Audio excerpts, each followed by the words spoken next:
on Thursday. We good? Could we?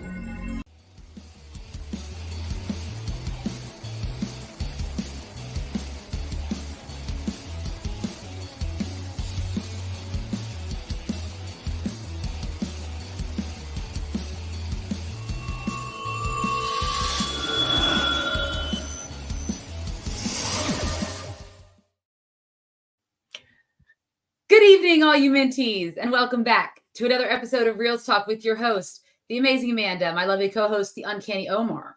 How's it going, everybody? Welcome to your Wednesday evening show. Wednesday evening. Yeah. We've been doing this for a few years now. Sometimes it's on Saturday, or no, sometimes it's on Friday. Sometimes there's a movie coming out. Depending on what kind of movie we're watching and what our schedules are like. How is everybody doing? Yes. How are you guys doing? Hopefully everybody's doing well, and we're here to talk about Masters of the Universe Revolution, which is the latest, latest season from Kevin Smith, the mind of Kevin Smith, and Netflix. But we are going to be talking about some spoilers in case you never watched it. Oh man, I should do that again. Let me do that again. We're going to be talking about, Amanda? Masters of the Universe Revolution. Look at that. Wow. Look at that. What a great title card. Right? Now we need a, let's see. We got some gifts. I've got a let me get a wipe. That's a weird wipe. Okay. Our screen wipe. Thank you so much, Darcy. God bless you. How is everybody doing this evening? Yes. Oh, how is it going, buddy? Hola, amigos. Nos volvemos a encontrar. ¿Cómo estás, Aria? Yo no sabía que tú estabas hablando español. If you ever want to see me speak Spanish, I was interviewed by the folks at, let me make sure I don't butcher their name. Give me 1 second. Yesterday, we did a live interview. It was all in Spanish at the folks at El Santuario de los Cómicos. They're based out of Mexico, and it was a lot of fun. And this guy gives me crap when I'm doing my Spanish skill. Wait, who? Me? You? I don't give anybody crap for this. You don't? Okay. Yes. Okay.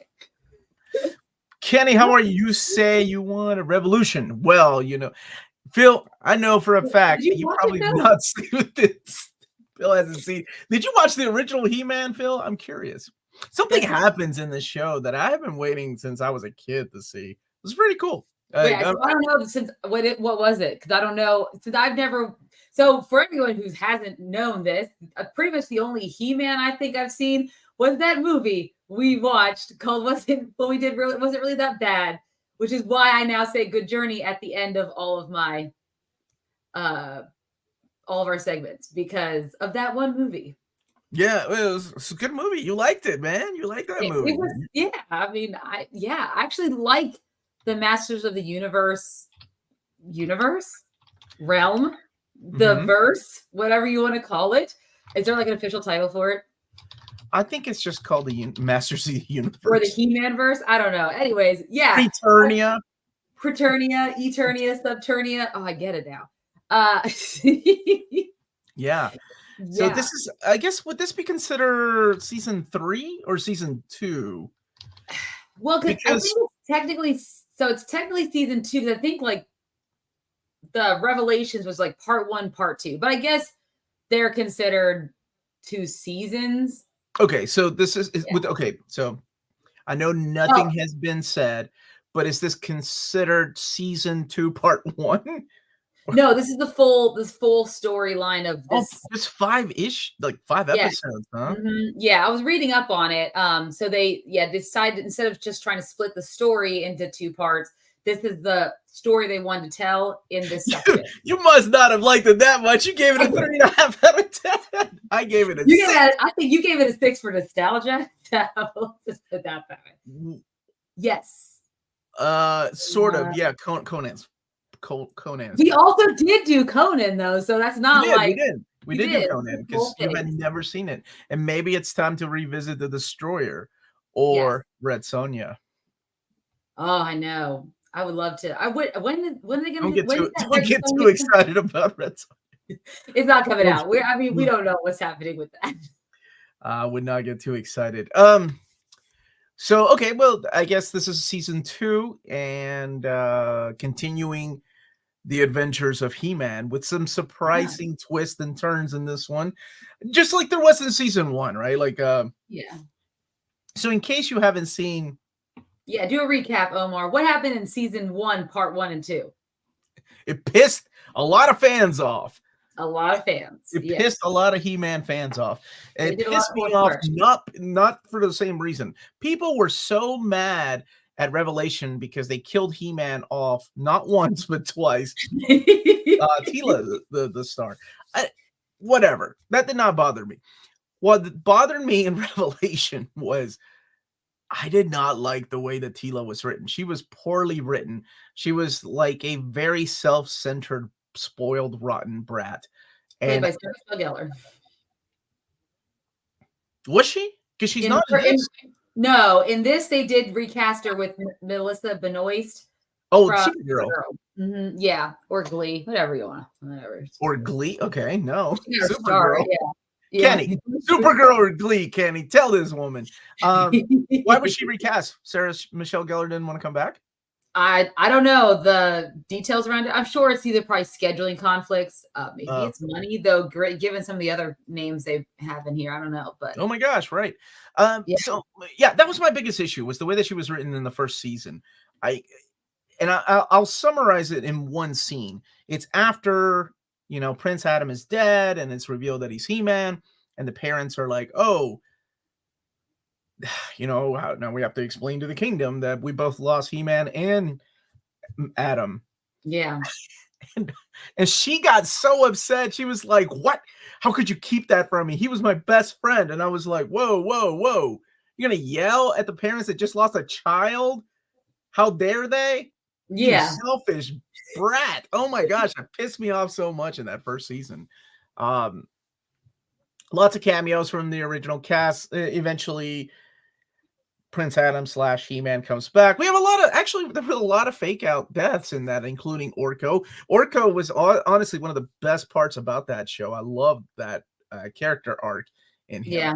And we do get to see Preternia, but it has been a little, it has been retcon because it's actually heaven, and then Subternia is kind of like their afterlife hell.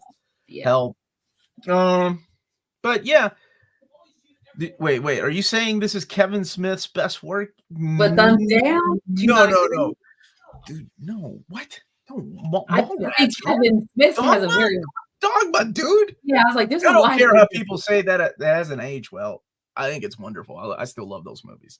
I'm sure there's I absolutely love Revelations. I enjoyed Revolution, but I feel like they changed too much to cater to the whiny bitches. Well said, Devils, man. Okay. I was just oh wait, that was me. I was complaining about that. Cried about Revolution. We lost a lot of that character development. We did, but I think this one here feels more like, and you're probably right, it does have to do with catering to the fans. Yeah. This one does feel more like the old school He-Man show. I got that. Well, I never watched it, but it felt like an 80s animated series, like, but with very updated like phrasings and things like that, and also very updated animation, right? More computer generated, right? Yeah. You were being sarcastic. Okay. Hard to read sarcasm. So I watched 4 episodes of the Revolution Part 2, and I loved it way more than Part 1. And in 4K UHD, it looks great visually on Netflix. 9 out of 10. Part 2 did get better. I did like aspects of Part 2. I like the character arc when it came to Evil Lynn or Good Lynn. Yeah, Good Lynn.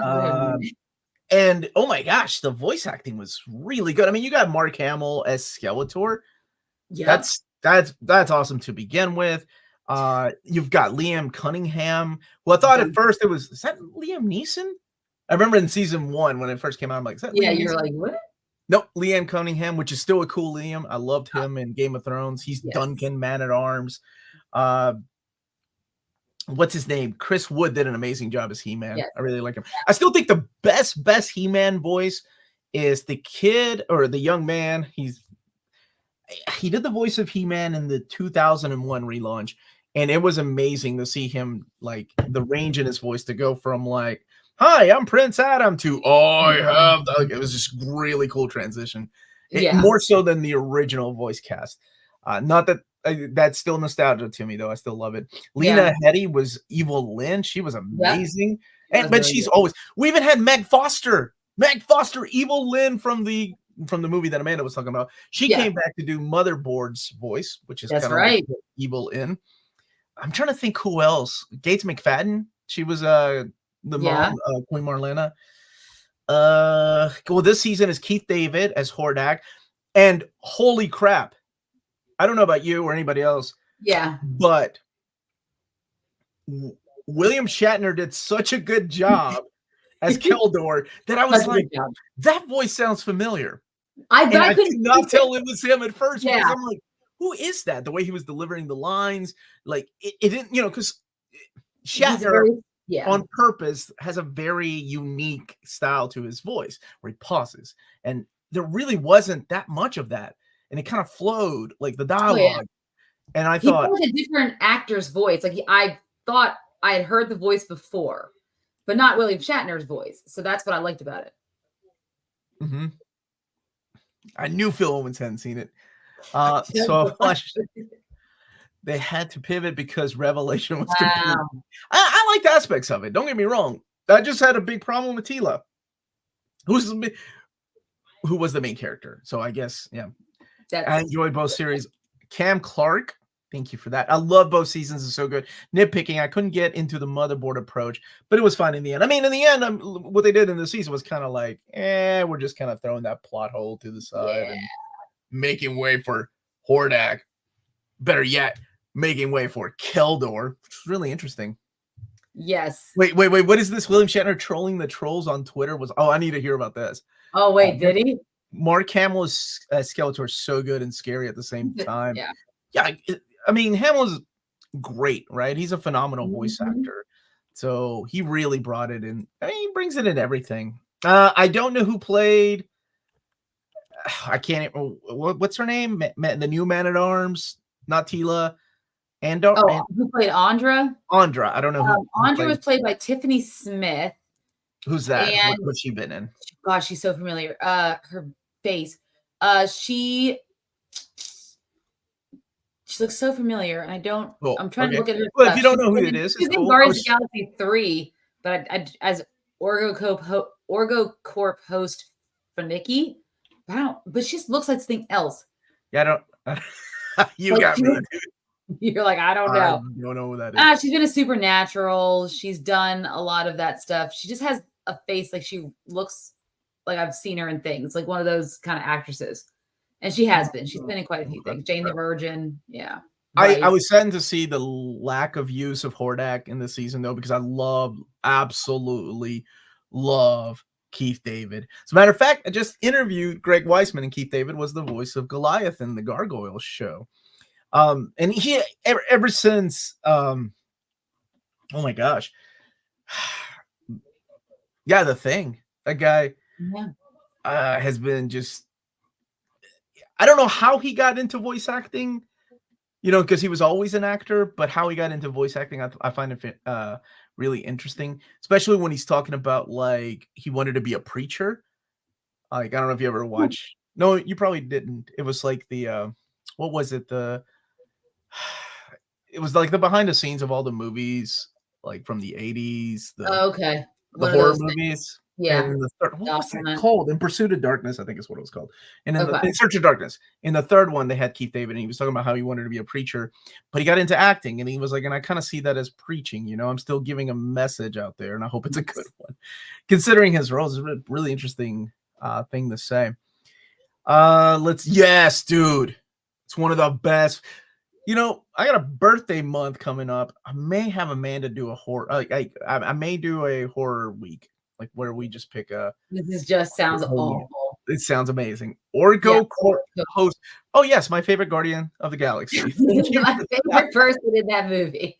The one. Craig Bryan. Good evening. I have nothing to contribute to this topic. Craig, man. We're gonna be talking about other movie stuff soon. All right, so. At the end of Revelation, we do see the coming of Hordak, and a lot of us were like, "Is there going to be another season?" And we assumed it was going to be maybe She-Ra was going to be introduced, and it was going to be Hordak instead of Skeletor and Mother Box and Instead, we got 5 episodes that kind of came out of nowhere. I had no idea that this was even coming out. I didn't know it was either. And what happened in these 5 episodes, Amanda? Ooh, well, basically, we know that Preternia is gone, and they are trying to bring it back because they have a lot of lost souls, a lot of warriors' souls that they want them to exist in Preternia. They don't want them to have to be in Subternia. And Hordak, there's this big fight against the use of technology versus magic. We're introduced to the concept of, go ahead. I'm so sorry. James is right. Who was Gwildor's voice in this movie? Yeah, the little guy, Gwildor. Yeah, he was Ted Biaselli. Do you know what else he's done, or is he a voice actor? He is known for like writing and stuff. Holy crap! Did he? Yeah, he was channel Billy. So Billy Barty was the original Gwildor, and Billy Barty was in a lot of 80s like movies, right? He had a very unique voice. He was in Willow, right? The guy that's like, choose one, Willow, like the fingers, right? Like he had that voice. And holy crap, that voice of Gwildor, it sounded like Billy. He did a good job. He's a producer. So he's a producer on this. He's been a producer for One Piece, actually. The live action. He's One Piece. Yeah, Why the Last Nerd is saying Gwildor was one of them. That's crazy because he sounded like Billy. But he's done a lot of voice roles for things like the Transformers Robots in Disguise TV series. He was Octopunch. He's done like a lot of the Marvel superheroes, video games, and a lot of video game voice work, it looks like. And then Elvira's movie Macabre. Oh, yeah. So he's done a lot of voice acting. So well, not a lot, but a little bit. Wait, can we go back to the way you pronounce Macabre? Like, English is my second language, and I have the hardest time pronouncing the month. No, we're good. The month we're in is the hardest thing to pronounce. Also, initial cruise. February. Like I have the hardest time pronouncing this month. I hate pronouncing anytime I'm doing a video. February. It's the worst. I do like the design of Serpent Tila. Yeah, I had to teach my daughter the little history behind Serpent, like the Serpent Tila and the toy, and the Snake Man. That is really cool. Yeah, I like. Well, you haven't seen the new season, Kane? Go and watch it. You would really like it. If you like the first season of this, then you're going to like this season. Exactly. So, in the season, the big conflict is King Randor is apparently has organ failure and is going to die, and dies within the first episode, and basically tells Adam that he needs to give up He-Man in order to run Eternia. And at the same time, he sends his sword off with Orko to go see Gwildor so they can imbue it with more magic and maybe and then they also sent Tila off to find a way to bring back Preternia. And that's how she ends up finding Evil Lyn, hanging out with this old dragon named Granmere, because he knows the 3 different magics that were brought together to bring Preternia into existence.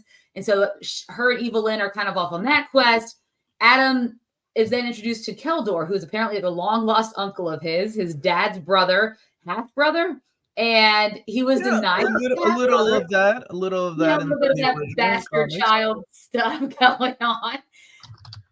Right? No. And he was basically, we see a flashback of King Randor and Keldor playing as young children. And King Randor's mother was convincing his father to send Keldor away to be with like his own people. And he comes back as an adult and clearly has an eye for leadership and an eye for the throne. He says it belongs to him. And Adam, who doesn't necessarily want to relinquish being He-Man and feels like he's better serving Eternia as He-Man, decides to give up the throne voluntarily to his uncle. And if anyone watches Eddie's stories, we all know that's always a bad decision. It's going to be the best idea. Always a bad guy. Even if he played by William Shatner and is a blue-skinned dude. But yes, it is revealed that he's actually Skeletek. Skeletek is a mechanical version of Skeletor that was Man, they're created just by all the about cranking motherboard. those toys out. Yes, it's a very great show for toys. Skeletech is a mechanical version of Skeletor, and it's really Keldor, and it was created by the motherboard, and they're all being kind of run by Hordak, who wanted him to infiltrate and figure out what's going on in Eternia, because they're going to infect all of the people of Eternia with a technovirus, and which they do successfully are able to do. And we also learn the backstory of Keldor. Basically, he was cast out, and where he was living, the island where he was living, there was destruction. Hordak found him, trained him, and he actually did become Skeletor, but Hordak made him forget everything about his previous life. But thanks to the motherboard, he eventually does remember that Skeletor and Keldor are one and the same. Meanwhile, he does kind of send Adam off on like a fool's errand so that he can go ahead and take over Eternia with the technovirus and kind of making sure everyone's under his and Hordak's control. And by the time that happens, Hordak's able to control He-Man's power, like turning him back into Adam, and he puts him in prison.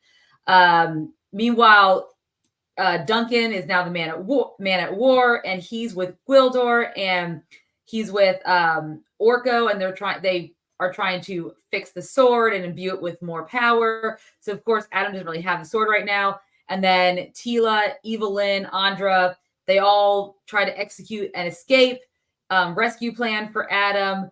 And all of that happens with our grand final battle that happens in episode 5 after Skeletor kills Hordak, by the way.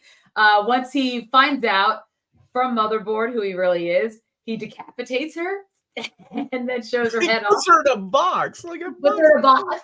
Yeah, he puts her in a box, takes her over to Hordak, and then they have a fight. He takes over. So now he's like leader of everyone, I guess. Eternia, Sub-Eternia, whatever you want. Go ahead. No, I kind of thought this when I was watching the show. So fun fact, well, fun maybe. The story Adam told when giving his father's eulogy about Kevin was about Kevin Smith's father. As a kid, Kevin Smith wanted a Huffy bike for his birthday, and they couldn't get one. Yeah, I thought that was a very personal tale, and I kind of figured there was some of Kevin Smith in there, kind of like what he did in his movies, right? Like that whole scene between him and Carlin, and Affleck and Carlin in Jersey Girl. It was right after he lost his dad. Yeah. Oh, hold on a second. His father decorated the bike he had, and Kev never rode it because he was embarrassed. He mentions on his podcast how much he regrets it and would do anything to have that bike again. Oh, man. Yeah. It's a pretty story. I'm sorry. Go ahead. No, you're fine. So now Skeletor, Keldor, whoever he is now kind of ruling over everything. And so He-Man or Adam gets together with Teela, and Teela has now found a way she's trying to find a way to get all the 3 magics inside of her. But of course, they need the power of He-Man. Of course, Orko and Gwildo show up with the sword, and he's able to transform her into, I don't know what version she is, but whatever it is, she's super powered Teela now. She is the magics are no longer fighting within her because of He-Man, and they finally confess their love for one another, and they have a cute moment where they kiss right before battle, and everyone, all their friends, Evelyn did the whole KISSING, which is adorable. For anybody that has been watching the show, anybody that grew up in the 80s, any Gen X people here, that moment when they kiss is something I have been waiting on. Really? Since I was a kid. Because when I was a kid, I was like, how are these two not together? They're super hot. Or maybe she's not into dudes, and maybe he's not into chicks. I don't know. But yeah, so when that happened in the show, I was like, about fucking time. Yeah. Like that was my reaction. I was watching it with my kids. That's like, really? I've been waiting a long time for that moment, because even in the movie, in the Masters of the Universe movie, they didn't get together, right? He-Man was all about fighting and stuff. Melissa Benoist. How do you pronounce her name? I'm sorry. Benoist is how I always said it, but it's quite Benoist. Better than Sarah Michelle Gellar as Teela. That might have to do with the script too. I think I agree with that. Anyone else love when Lynn teased Adam and Tila? Love good I like Lynn. good. Yeah, I like that because obviously the only thing I ever knew was Evil Lynn was evil. So I was shocked when I watched a little bit of the first season, 2 parts, but did Omar reach second puberty with the series? I may have. Did your balls drop? I don't need to go through. I don't need to go through another puberty. The first one was rough enough. Then they write her as queer coded in the first season. Some people were making that. I think I remember that. Wasn't that what people were complaining about? I think you're right. But I don't know if they did or not. I just think it wasn't there, right? Like the tension wasn't there because he was immediately gone from the show. Never there. And she was just mourning her friend. I don't know this movie. I'm just here for the tomfoolery. Oh, that's right, Shonda Sook, my dude. Yes. But yeah, so eventually she is able to control the 3 magics. And so she's working on trying to bring Preternia back, which is very good because now we have the battle between Skeletor and his minions and our cast of Eternia saviors. And Grandmere comes in, the red dragon, and he tries, he fights with them, but he does end up getting killed. But in his final moments is when Tila's able to open up that door and bring Preternia back. And we get a really beautiful moment of Grandmere telling Evil Lynn, that she's good and she's not bad. And it actually kind of made me tear up. I was not expecting it. That was a really good moment. You're right. That was a really good moment. Nice moment between the 2 of them, and then he passes away. But then the spirits of all these warriors past, including his father, they all come back to help fight in the battle, and they're about to win. And then Skeletor tries to trap King Randor, and of course He-Man saves the day and kind of uses the sword to he stabs Skeletor. He doesn't stab Skeletor, but he grabs it and he imbues his power, so he becomes back to Keldor again. And of course, he doesn't kill Keldor. Keldor is still alive. But they win the day. They're able to reverse the technovirus. And in the rubble of Eternia, He-Man decides that we do not need a monarchy. It is time for democracy. And I'm going to step down. I'll still be He-Man. I'm still going to serve. But you guys can select your own leader now. And Andra apparently is going to run for office, which is nice and fun. Tila and He-Man have a beautiful moment. And Orc only just a little bit almost messes up the romantic moment between Tila and He-Man at the end.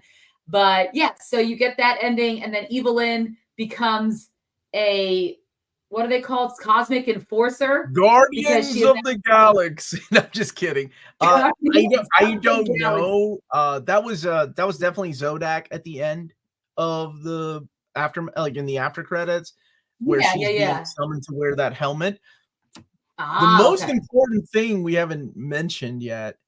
Yes, I don't think you probably know this, is at the very end, you see that somebody, a cloaked lady. At first, I thought it was Shadow Weaver. I'm like, Shadow Weaver. I was getting to that. You had to go the Prime Hordak. I'm so sorry. No, you're fine. But no, you would like to explain it. Anyways, yes. So she's brought back. I win every argument, ladies and gentlemen. And Cosmic Enforcer. At the end, the very, very end, you see a cloaked lady, as Omar was saying, coming up to what looks like Hordak in one of those tubes that everyone kind of lays in stasis in all of these different movies. And it is revealed, that is quite an upgrade. It is revealed to be Despera, who's Prime Hordak, and she's going to be bringing Hordak back. So, of course, if there's next season, it looks like we're getting more. But you know probably more about what that is than I do. But go ahead. Yeah, you knew her name, so that's impressive. I looked it up. So it's like the evil side of She-Ra, right? It's like her evil alter ego of Adora. So there's Princess Adora, right? Like there's Prince Adam that turns into He-Man. I have the power, and then the good alter ego She-Ra to Adora. Yeah. And then the bad alter ego is Despera, who I don't. So somebody was saying that they can't, in the chat just a few seconds ago, that they can't use She-Ra. But they have a She-Ra Netflix show. Yeah, so I wonder what they meant. I don't know. I'm trying to find the comment. Somebody said they couldn't use She-Ra, but they could use. Yeah. Well, Here we go. They have the rights to show the Spara, but not for She-Ra. Do you know why that is? Why the last nine? That's interesting because because Mattel is helping with this, right? Like they're co-producing it, and it's a Netflix show, same as the She-Ra show. Yeah. I believe Melissa Benoist is married to the actor who plays Adam He-Man, makes Tila Adam moment hit.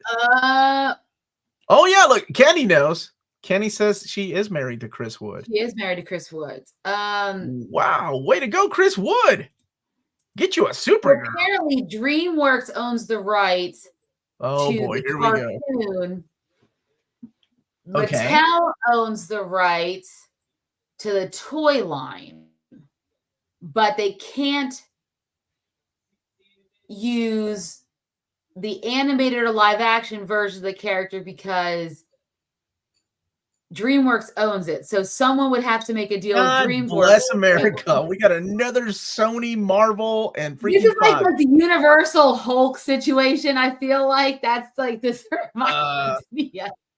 Like, yeah. Well, that's That's it. Yeah. So that's why, because DreamWorks owns the right to all the anime. So I'm guessing that makes sense because I remember She-Ra, Princess of Power, the one that came out on Netflix. That was very different, right? Yeah, it's a lot different. It had DreamWorks Animation was one of the title cards that pulls up. I do remember that. So I didn't realize this is not DreamWorks though. This particular thing. So it's more of a Mattel thing. So who is the producer of this? Now I gotta know, like the company, not the guy who plays Gwildor. That was Billy Bats. Like that's it. Yeah. Well, that sucks. So you're saying that they can't use She-Ra, Nora Dora, but they can use the evil alter ego. Sounds like it, yeah. Well, I guess that's a loophole. But how can they use Hordak? It must be. It sounds like Conan the Barbarian and Red Sonja. Because remember, in the Red Sonja movie, it's not Conan. They can't call him Conan. It's still Arnold, but they give him another name. Because it's a Spider-Man type of deal. It is a bit, yeah. They need to. I don't know if this is going to make the money that they want to be at a Spider-Man deal. That was something that Marvel needed to do to make the final pieces of the first MCU 10 years. They needed that. I don't know what they need now, but it's more than Spider-Man at this point. Yeah, that's interesting. I did not know that was the case, but that does kind of suck. Yeah, that sucks. Yeah, because it would be cool to see her show up maybe in like the next season. I'm assuming we'll be getting one, especially because because Hordak was in.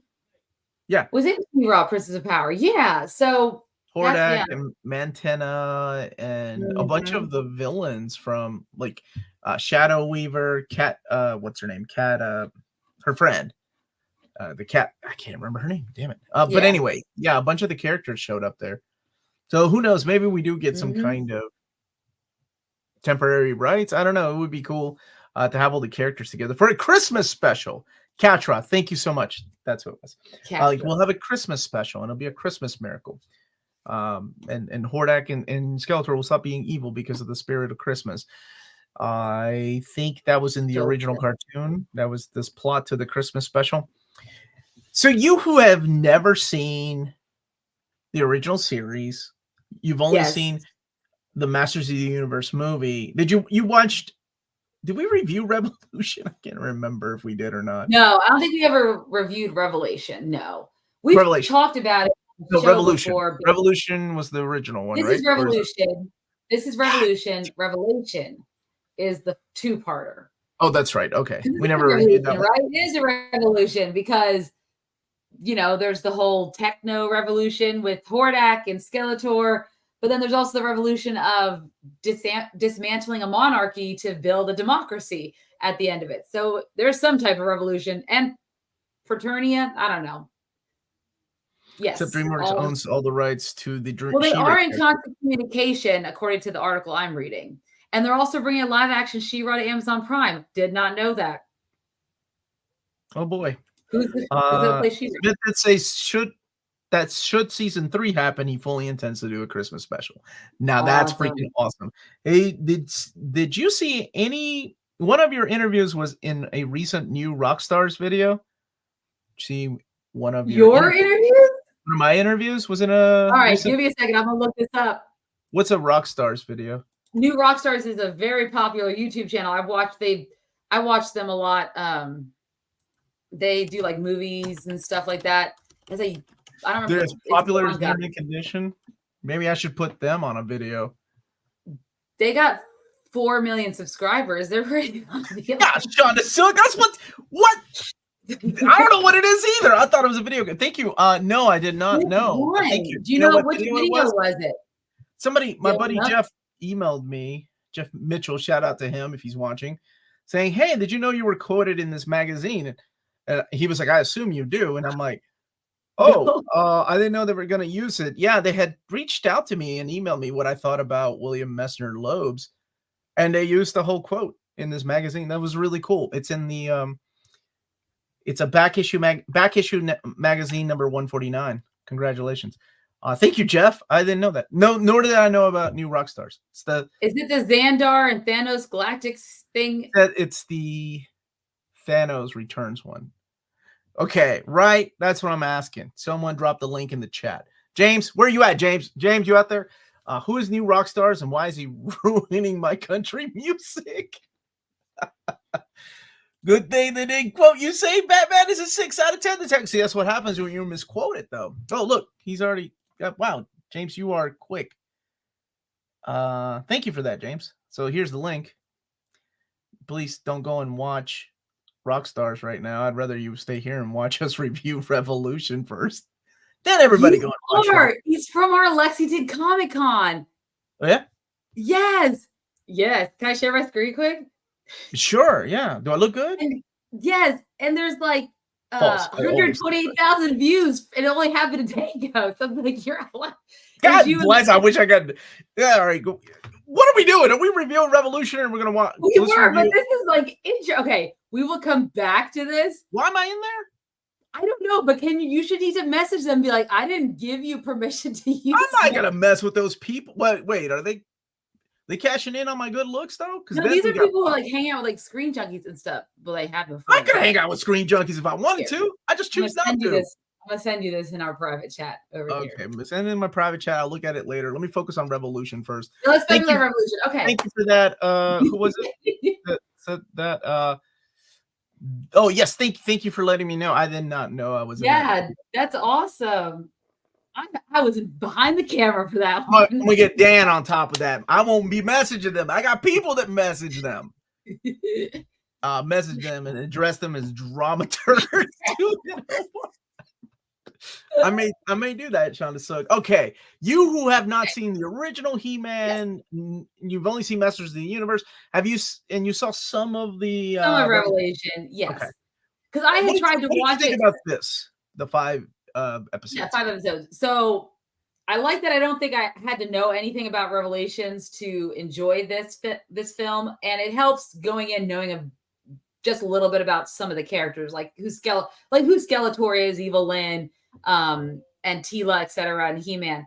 But for me, I really enjoyed these 5 episodes. It felt like I said in the beginning, it did feel like an 80s cartoon, like the jokes and the way the script was written. It had remnants of that, but it was very colorful and as far as like the computer animation, very upgraded.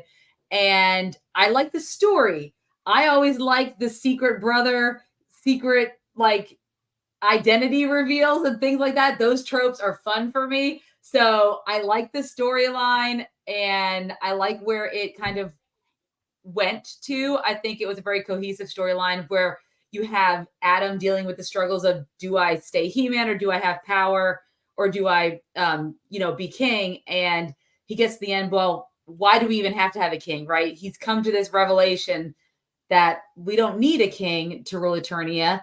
It really should be the people.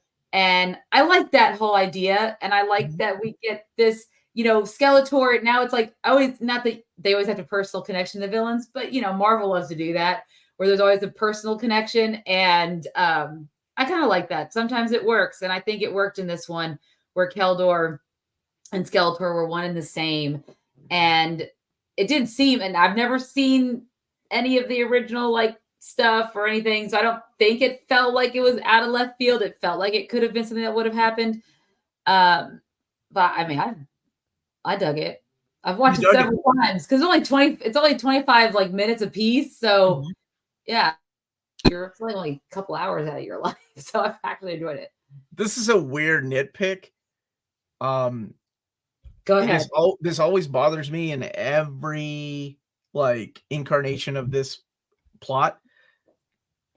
Whether it's cartoon or live action or a book or a comic, this idea of heaven being in the clouds and everybody on earth, because to me it always bothers me. I'm like, so does that mean if you get the power of flight you can go and visit heaven, or is it just a vision they're having? It always bothers me, because even when Randor, Preternia returns in a really beautiful and dramatic way. Randor's like, deuces, I'm out. And he goes up there and he's standing next to everybody that's died. And I completely forgot, Fisto died. And I'm like, wait, they're just up there, man. They could get on a dragon, not that one, he's dead. Get on another dragon and ride up there and visit people. It's interesting to see when they do that. It always bothers me, because I'm like, wait, they're not gone. They're just up in this place, and they're gonna run out of room eventually. It does not look very big. You're right, but maybe it's like the police box in Doctor Who. When you actually get into the city of Eternia or Preternia, it's bigger on the inside than we would think. So you think I'll get the TARDIS? Like the TARDIS? Like the TARDIS, yeah. I think it's like the TARDIS. Yes.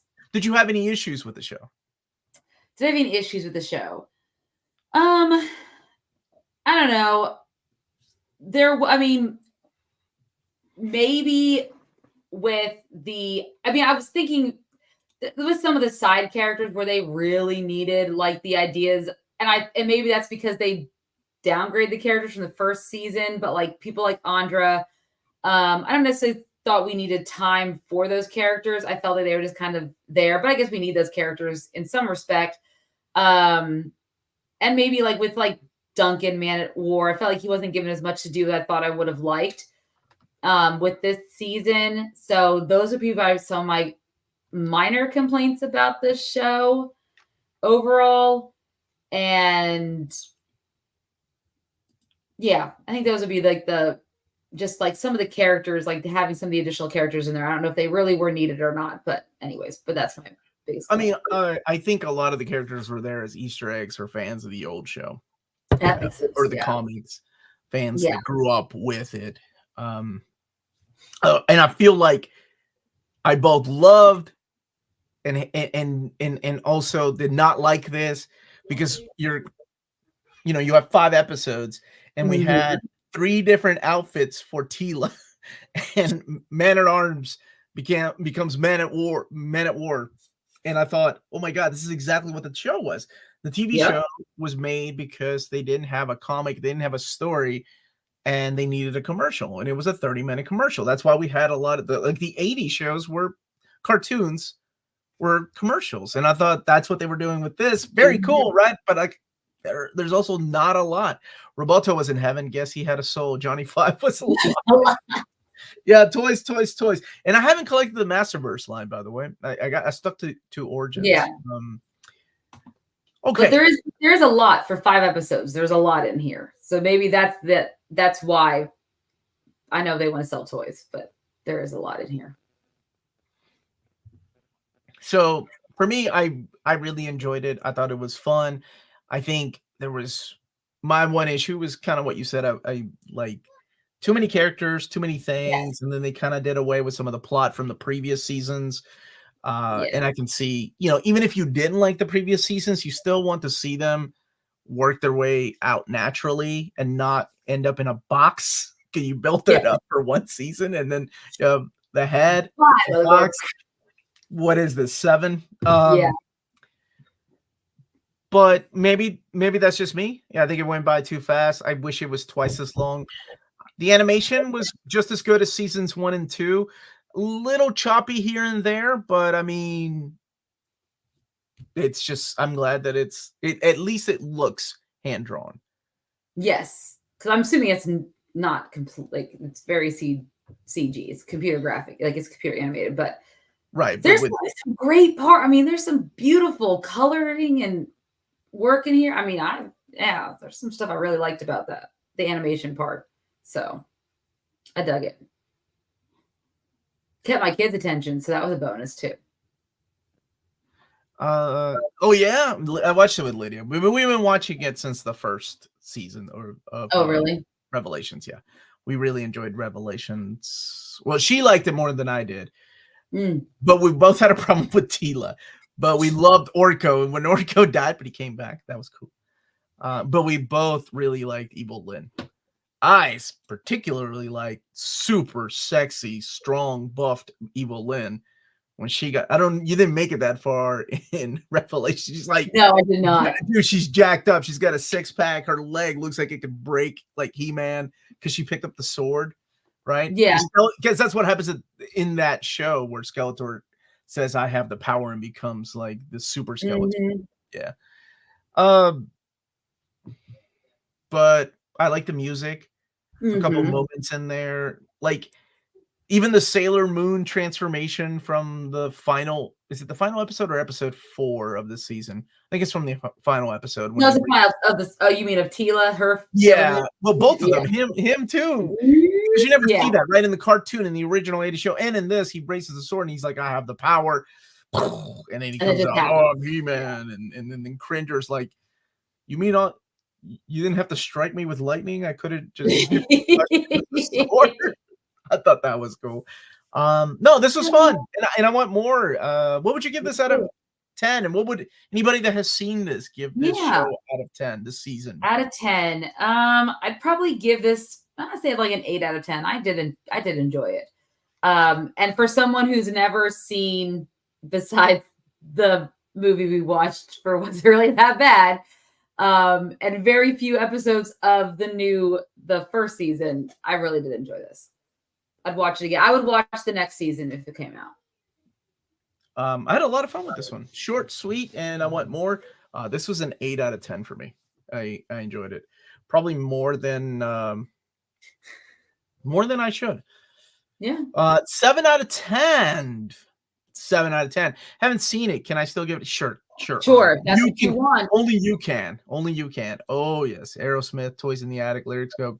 Oh, you're singing. My bad, Craig. My bad. You and James are having a conversation. We'll be watching tomorrow out of 10. I say 8.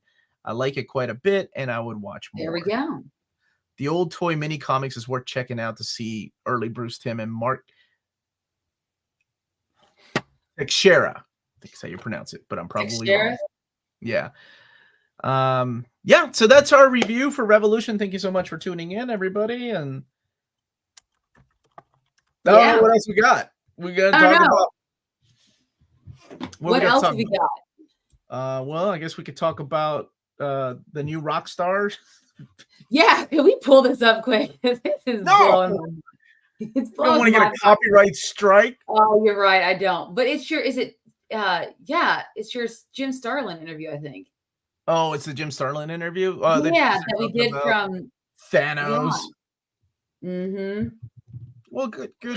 I guess they must have reached out to my agent. They must have reached out to my agent, and that's why. Any movie news? We did have. I saw some sad news in the set of. First of all, I didn't even know they were moving forward with Wonder Man, but somebody in the crew passed away. They fell, I think is what happened. It was before any of the actors or anybody got there. Yeah. They did not call the channel Near Mint Edition. They did. Yeah, they did. Why? What? It's in the freaking title. Send them an email. Omar, send them an email. And you need to, it's not, I know, I don't understand. It's not that it's on your shirt too. You're wearing a Near Mint Condition shirt. Like, they ain't gonna be looking. Somebody wrote their script. It really is. What happens when ChatGPT writes your script? It's true.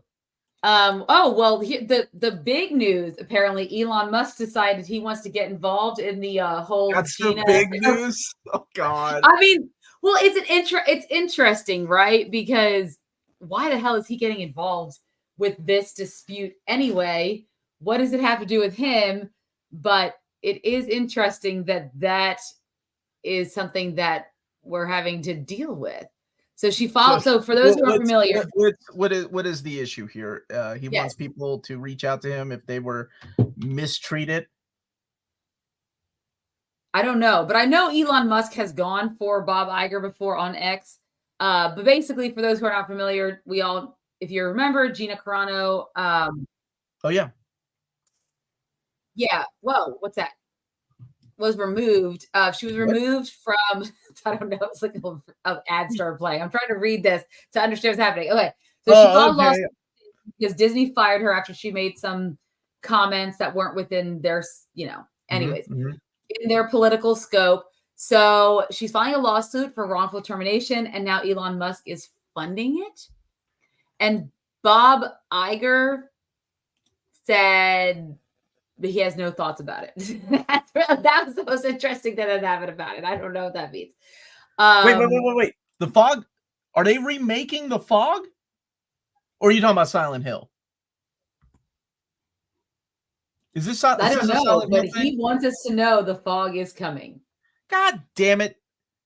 Did the people at New Rockstar send you here? Because I'm gonna call them the wrong name. Old Rockstars. Did old Rockstar send you here? Or was it Elon? Did Elon send you here? I don't know, cool bro. I'm trying to find out, but that's all they kept writing is The Fog is coming. Silent Hill or the original Fog? What are we talking about? Of course he's funding it. Yeah, so look, I don't, I here's the thing.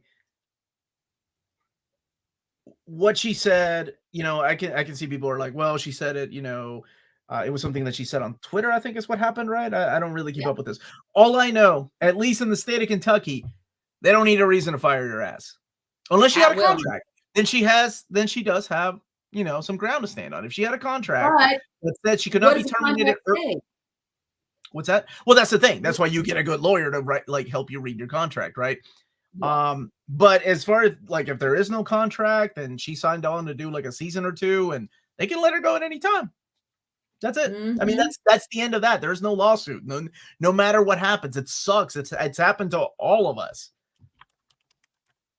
Omar, what would you rate the movie Scarface out of 10? Oh, shoot.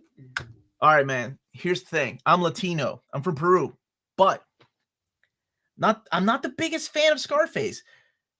I don't think they got one goddamn Latino in the whole movie. It's a bunch of white guys with tans with bad Cuban accents. I mean, you got Al Pacino, right? Oh, I know. It's okay. It's okay. I can see why it's a pop culture, right? It's a pop culture thing. Yeah. The Fog is coming. It's just a meme for something bad is coming. Oh, okay. So Silent Hill, what's coming? Elon Musk is coming. Who's coming? They didn't answer me. They left. Same with Florida. No. And to my understanding, Elon loves Florida. Texas is the same, I think. Right. So people don't need a reason to get rid of you. Right. That's where it ends. And unfortunately, it sucks for people that have lost their jobs. I get it. I've been there. Scarface from 1932. Oh, the classic. Okay. Let's see here. Shonda Sook, Sierra Miss, whatever happened. What happened there? I mean, if it was someone like a regular Joe and they, we're told not in our companies not to say things on social media and X, Y, and Z. And then, I mean, teachers have gotten fired. Yeah. For saying things on social media. Right. Only being OnlyFans. Some of them have had tenure. Right. So yeah. They gave her warnings and asked her to stop. She effed around and she found out. Then she literally went and made a movie about Hunter Biden's laptop. You can't make okay. I did not. I didn't know that much about her. Yeah. Sean, okay. Near mint condition. The Amazing Spider-Man Omnibus Volume 2 needs a reprint. I can't find it anywhere. Okay. If it needs a reprint, what you need to do is come back next week is when I'm kicking off live the Marvel Omnibus reprint polls. You have a chance to vote. Everybody, because we have a democracy here, much like Eternia. You vote for the book that you want the most wanted, and I tell you, most wanted reprinted, and I send that list over to Marvel. I don't see new rock stars or near mint edition doing that. I'm still shocked. Rock stars call me near mint edition. Ouch! The bad thing is, I watch these guys like. Yeah, like all right. That's the last I'll say of that. It's cool. Whatever. Maybe somebody will go to Near Mint Edition and be like, "Oh, I'm gonna subscribe to these guys." Yeah, I saw Scarface on Saturday and it was 6 a.m. and I'm 15. I really liked it, but I don't know what's better. Godfather by far. Oh, Godfather. Yeah, the Godfather. I mean, the Godfather's amazing. Scarface is cool, and let me tell you, this is what's gonna happen, man.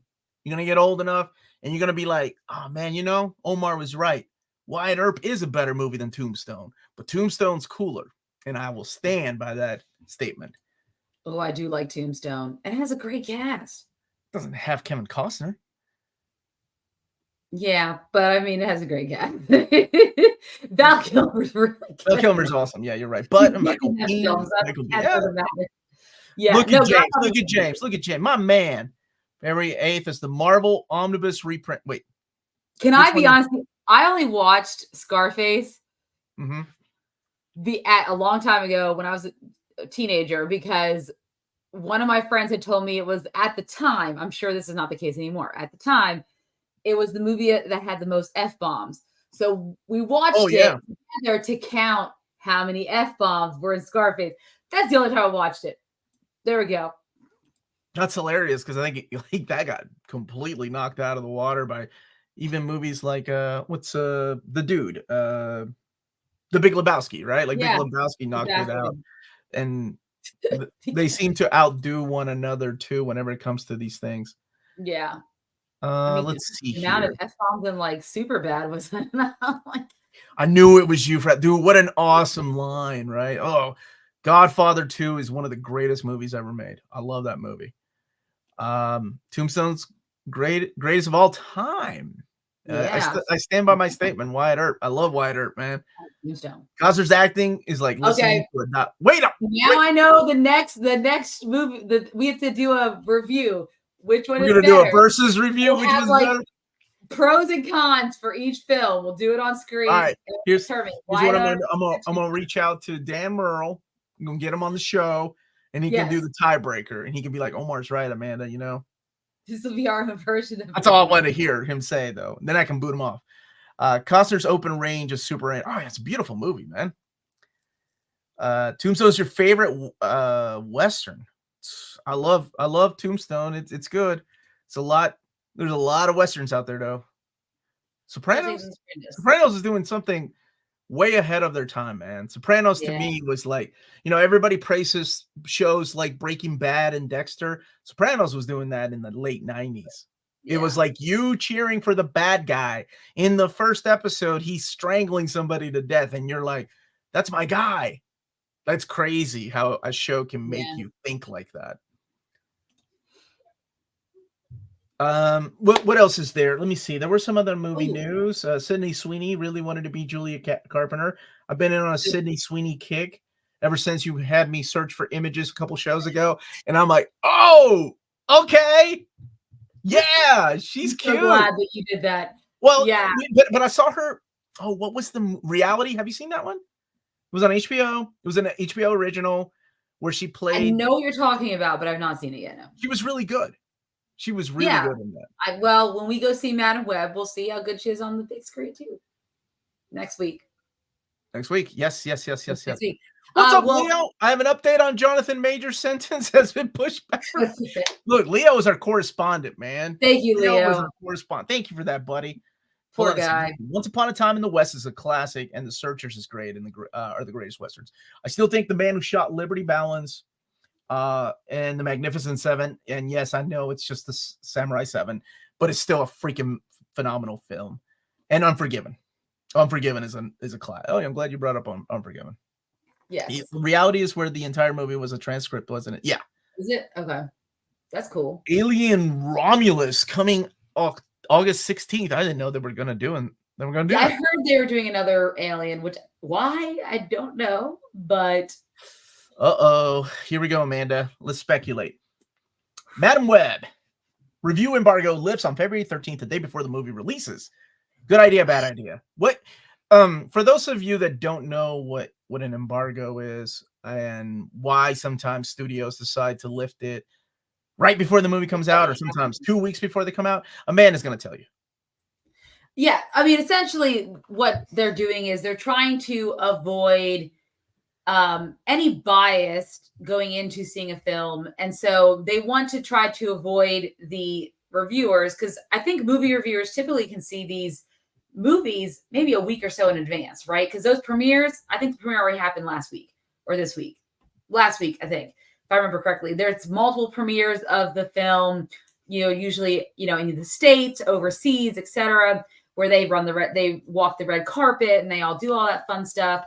And obviously there are movie reviews there, but they don't want them starting to put their stuff out too early, right? Because if the reception turns out to be not so great, it's, people don't have 2 weeks to linger on and be like, oh, I'm not going to see that film. So that must mean that the reviews are not going to be the best, because it comes out February 14th on Valentine's Day. And they're literally going to drop it the day before. Usually it's like maybe a few days before, a week before, typically is when they want to lift the embargo, which is the studios, is what we're talking about. So what kind of 2024 shit is this? Yeah, it's been happening for a while. I mean, with the Avengers, it was a big thing. Like they couldn't do anything on like Endgame, Infinity War. I think they waited till maybe 3 days before, maybe. Because they also didn't want anything spoiled too. So that was a big and that one, I remember that one was a big, like, tight-lipped thing. Like nobody could say anything. Like when Oddfell flies out to these premieres, she has to sign a contract. She has to leave her phone inside of a locked box like everybody else. Yeah, like there's no pictures until you go out into the the red carpet with the stars and stuff. But you can't blog about it, or you will be definitely booted and exiled. You'll never be invited again. Yeah. Oh, Craig's got a prediction over here. 22% on Rotten Tomatoes, 43% audience score. My prediction. Look, I was going to give it a 40% for Rotten Tomatoes, a critic score. I was thinking like it was going to be there. I don't know. I'm going into this movie like I have been going into all these superhero movies with a clean slate. Because I don't know. It could be even Craven. I'm going in with a complete slate, and I've seen the trailer, because it could surprise me and it could be really good. I mean, how much do we care about the character of Madam Web? Probably not a lot, right? There's not that many fanboys or girls that love the character of Madam Web, who looks like an old lady in the comics. Well, they changed her a little bit now. Julia Carpenter, though, I've been a big fan of hers for years, since Secret Wars 2. So Sydney Sweeney better bring it. Who else is in it? Is Jessica in this? Is that Jessica or Jessica Drew? Is it no. It's not Jessica Drew? Who do you know off the top of here? I'm sorry. I can Google. Yes. I'll look it up. I'll do this one for you. Okay. Then I'm going to do I got this one. Okay, so the stars are Dakota Johnson is Madam Web. Anya Corazon. Okay, so she's in this movie. That's Isabel Merced. I don't know who that young lady is. I'm sure I've seen her before. Julia Cornwall. Okay. Maddie Franklin. So these are characters that have been around. So it's not Jessica Drew. So can they not use Jessica Drew? I don't know if it's that, or maybe they are wanting a Spider-Woman movie. Yes, that's what I was thinking. So why not introduce Spider-Woman in this? Because if you're gonna have a Spider-Woman movie, it's gonna confuse people when maybe they'll introduce her. 4 spider ladies in this movie, and none of them are the Spider-Woman. Maybe Mary Parker and Ben Parker. Yes. What? Yeah, there's the idea that one of the girls is gonna save, yes. their life, and that's where we're gonna get like a little Peter Parker cameo. Have we seen the ladies in their outfits? Or I've just seen the Sydney Sweeney, right? Yeah, that's the only one I've seen so far. I think they've had glimpses maybe, but nothing like that I can. Yeah. I'm curious what outfit they'll give Anya, because she has a really cool, like almost like the black outfit. I actually like her original outfit, which is like a made up, or her like homestuck. Is that what Tina calls it? Like classic cosplay. Yeah, I don't see any leaks for that. I guess Sydney Sweeney is your big star in this, right? Or is it who's a bigger star? Dakota Johnson? What's she been in? 50 Shades of Grey, Social Network. Keep going. I mean, she's been in a lot of things. Oh God, like if I name off the top of my head, those are the two. Dude, she was in 50 Shades Darker and 50 Shades Freed. You should have told me about that. Yeah, she plays Anna. Oh my God, I totally forgot until looking at her IMDb that they remade Suspiria. I forgot that they remade that. She's in Bad Times at El Royale. But I did hear they kept the original script. Peanut Butter Falcon. They kept the original script of Suspiria, which makes it even creepier. Madam Web is definitely wait for streaming status. Speaking of the Terminator, Matt, my dad's friend, played in Judgment Day. That's awesome. In T2? If you type Madam Web costumes in Google, their pictures. Oh, there's a picture of the costumes. Okay. Yeah, no, she was in 21 Jump Street too. She made a cameo that you don't care for that movie, so I don't even know why. I don't know why you went there. Jessica Drew was introduced in Across the Spider-Verse. Yeah, but that was from that universe, right? Not the well, I don't know. Then again, who knows? I don't even. What is the Sony universe known as? I don't think I can't envision Issa Rae doing a live action Jessica Drew, but well, my question is, okay, you know how we have the what is the MCU? It's the what universe number is it? 19 something, right? 1999? No. 19. It's different than 616. Yes, it is. So does the Sony universe also have a number attached to it? It's a good face. That's a good face. I don't know. I thought the bug had a number. No, it was an Easter egg. I don't know. I haven't heard them mention that stuff. So Across the Spider-Verse confirmed they're all connected. Yeah. Now I'm curious. Yes, Omar, he played a police officer in it and was the acting coach for the kid. Oh, that's cool, dude. That's awesome. Is he still acting? Well, he's an acting. Wait, is he in the shootout scene in T2? Where they're on top of the building and Arnold comes out with that minigun and he's like just shooting down all the cops and the cars are blowing up. That scene? I think was awesome. What's up, Jordan? How are you, brother? I'll just continue to live in my bubble with the Spider-Man animated series from the 90s. Yeah. Well, happy birthday, Jordan. Yes, happy birthday. Early birthday. Early birthday. And a happy late birthday to James. It was last week. Yes. But if you want to see Dakota Johnson's recent work, you can watch her episode of SNL last week. That was interesting. Yeah, where she said, what did she say? It was something about Sydney Sweeney in tights on Valentine's Day. It's almost like your boyfriend had ChatGPT write the script for the. I can't remember what she said. It was something funny. Yeah, she made a joke about that. She's really good at reading the cue cards. Oh, is she? Okay. She's okay. It was okay. She's got to be better than Nancy Kerrigan. Are these characters good in the comics? I don't hear people talk about them a lot. Not all too familiar with Spider-Man lore.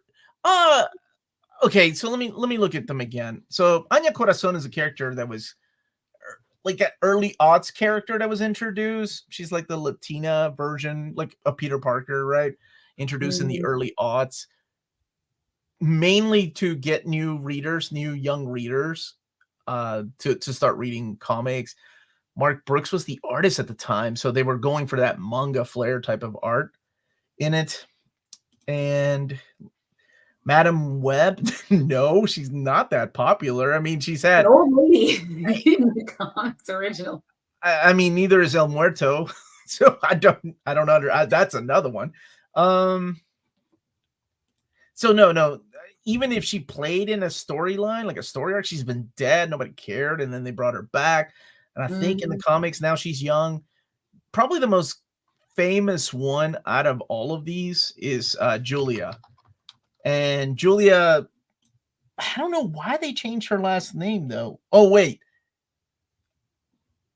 hold on. Julia Carpenter was married and had a kid, so I wonder if her maiden name was was Cornwall. Yeah, so that's probably it. I don't remember her maiden name. I bet it was Cornwall. Yeah, see if there's an Easter egg for that. Yeah, like because I think my dad was best friends with Patrick Swayze's brother. Dude, you're just connected, aren't you? You are super connected. That's awesome, dude. That's awesome. Are you in California? I see The Marvels is getting a lot of love on Twitter. People are saying they wish they went to the theater to see it. It was really, it was really fun. Like, I genuinely thought it was a fun movie. I don't get the hate that movie got. And that's coming from somebody that hated the first movie. Anya plays a big role in the prose novel Araña in Spider-Man 2099, Dark Tomorrow, written by Alex Segura, who I met at New York Comic Con and is super nice. I love that. Was he nicer than Amanda and I, Kane? Yes. Was he, Kane? I don't think so. Yeah, you live in California. Good. Stay there. That's awesome. Because if you come to Kentucky, you're not gonna be like, hey, I know this guy that worked in this movie. You're gonna be like, okay, my bad. I'm sorry. Oh, wait, no, but I lived in Philadelphia for a number of years, so that's okay. No, go ahead. Tell. No, it's okay. I'm not going to tell anyone again. Oh, we already had such a dramaturg. I didn't say it. But don't forget, we have a lot of famous people for Kentucky. Johnny Depp. He doesn't claim he's from here. Next. What's her name? What's her name is my favorite actress. Jennifer Lawrence, Muhammad Ali. Yeah.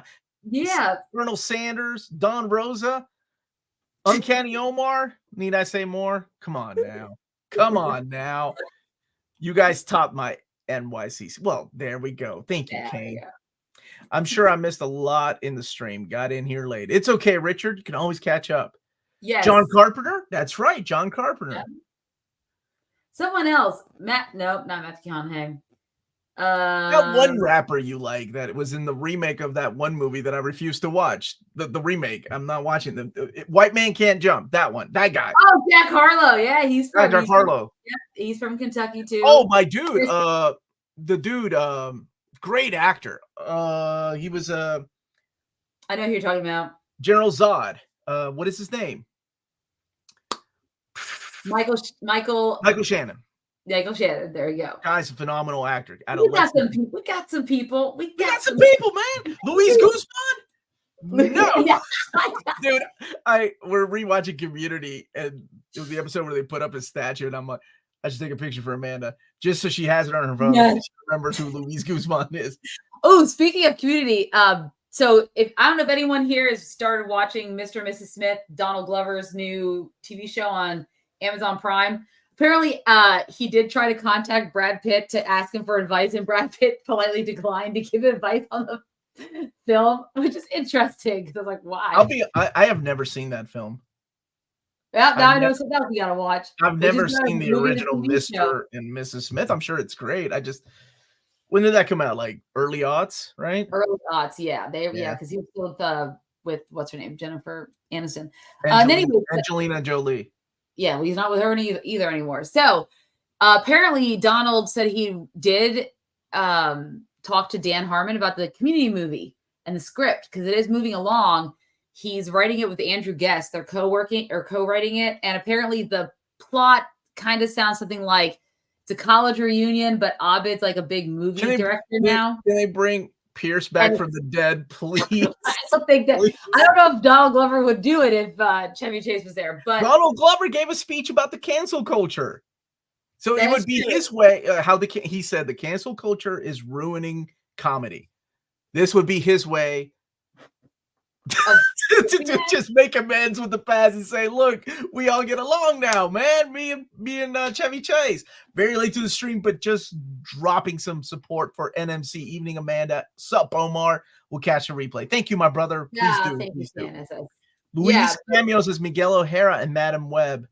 Shut up. There's no way Luis Guzman is going to fit into... Okay, wait. Maybe. I don't know. I'll look it up. He's in everything. Did you guys see that Daredevil Born Again photos? The Daredevil suit looks great. One of my friends that I'm in a group with, posted the spoiler, and I don't want to say who's in it, in what outfit. And I was like, dude, I'm trying to stay away from spoilers. But I won't say who it was. Yeah. anyways, but that was my Community update. I am very excited for that because I don't want to forget about Community. It was a great show. Oh, I love. And Keith was in there too. He was in the later seasons after they had to find a new Pierce. Keith. From what's his name? Keith from the voice actor we were talking about, the one who was going to be a preacher. Oh, Keith David. Keith David, yeah, he was like the new. Oh, he was in. Yeah, I didn't want, dude. I watched seasons 1, 2, 3, and then Dan Harmon got fired. I think I went back. I was watching them as they were coming out. They were really, really good. Like I loved that show. Yes. I think I went back. We tried to go back and watch them when they went to Yahoo. Remember when Yahoo had its own streaming service? The last two seasons. They had like season 4, and then somebody else got the last 2 seasons. I don't know where. No, season 4 was on NBC because that was the one with like Brie Larson was playing like Abed's girlfriend for a while. That was very interesting. Then season 5. What? Okay. Yeah, you missed that part. The last one I saw was when Troy left. And season 4. And that was it for me. 5 is the reset where they brought Keith David in, and then season 6 was the final one. Yeah, I didn't make it. Had the more will they, won't they with Jeff and Annie, which they've been doing that since season 1, episode 5. I think sometimes shows go on too long, and it's okay to pull the plug on them, unless it's Firefly. Because that show could have gone on too early. And that's pulling the plug too soon. Yeah, it's just. But that is the beauty of shows like Firefly. It never got a chance to be bad. No, it ended on a high note. It ended on like, oh my gosh, yeah. But I was a big fan of Community, and man, Troy and Abed. Yeah, but once you break up that core, that's the group, right? There's just even killing Pierce off was just weird. That it did make for a weird season. I mean, it was a fun episode. Don't get me wrong. That's the episode they did when they were doing during the pandemic. They did the reading of it, and that guy from Walter from Breaking Bad. Yeah, he played that. Did a pretty good job. Anyways, or no, Pedro Pascal filled in. That's right, for Walter Goggins because he couldn't do it, so Pedro Pascal filled in. Oh, did he? Okay. Yeah, if you ever get a chance to watch that on YouTube, you should. Firefly does continue as a comic book. And Serenity is a great movie. Oh yeah, Serenity was. It tore my heart apart. That. I'm a leaf in the wind. I'm a leaf in the wind. That right there. Daredevil suit. They just need to put double D on the chest. Giggity. Or you know how DC has Watchmen as their best comic. What's considered the best Marvel comic?